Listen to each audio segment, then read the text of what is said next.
Hello and welcome to today's video. Today I'm swatching Cirque colors in the color Lynx.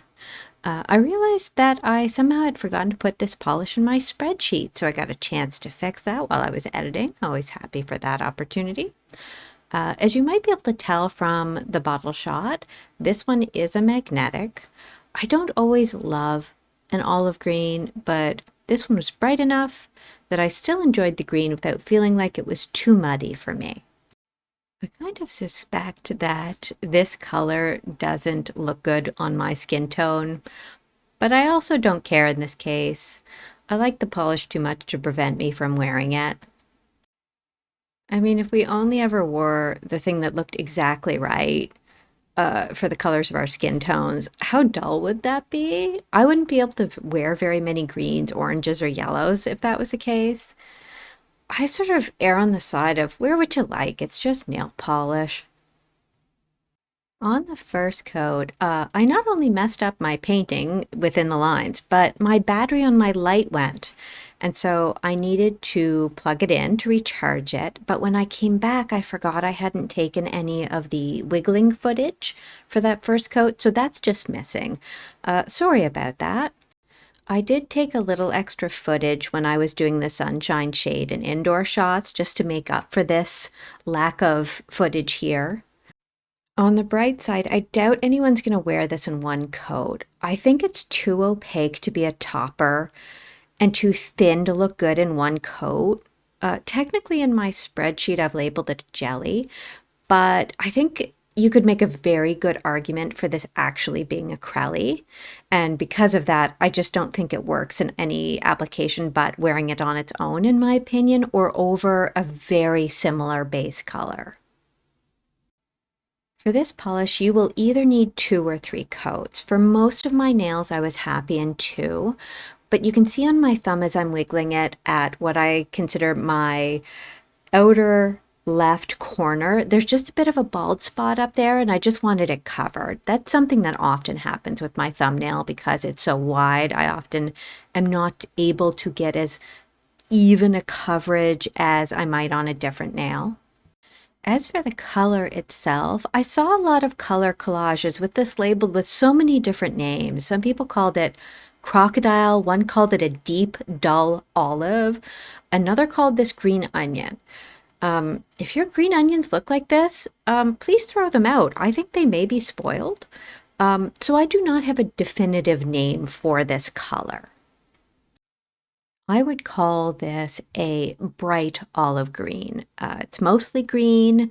There really isn't any blue in there. It isn't yellow enough to call a chartreuse, but it does have a hint of swampiness, so just that little hint of brownishness. I actually think it looks a fair amount like a castelvetrano olive.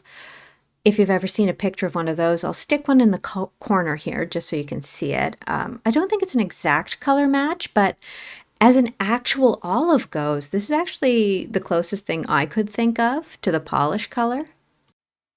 Now that magnetic line is mostly a gold color, but you can see even here inside, and I think inside it shows pretty well, that it will move into a bit of an orangey shade as well. And I think in every lighting scenario, you can see both the gold and the orange.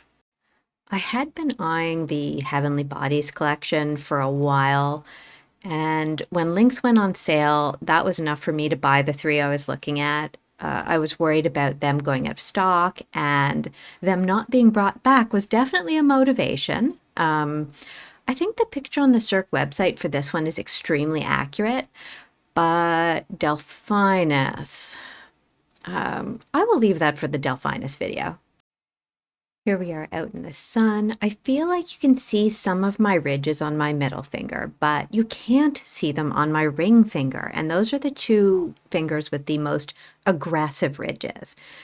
And the fact that you can see it on one and not the other says to me that that was an application issue for me, that I could have gotten that other finger completely opaque as well, because this is a polish I want to be opaque. It, in my opinion, is meant to be opaque. So could I have used a 3rd coat on that one finger? Yeah. Am I bothered? No. I suspect I'm the only person who can actually see those in real life, so if you're someone who absolutely never wants to see nail line, just don't paint in super thick coats. Do 3, you'll be fine. My index finger, which has a much more smooth nail, is definitely opaque in 2. So if that gives you any way to judge what you would want to do on your own nails, I hope that helps.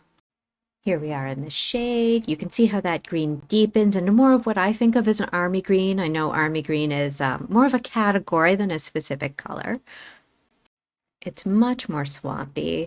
I think you can still see that orange shift in the magnetic pigment, maybe not as obviously, but I feel like it's still there.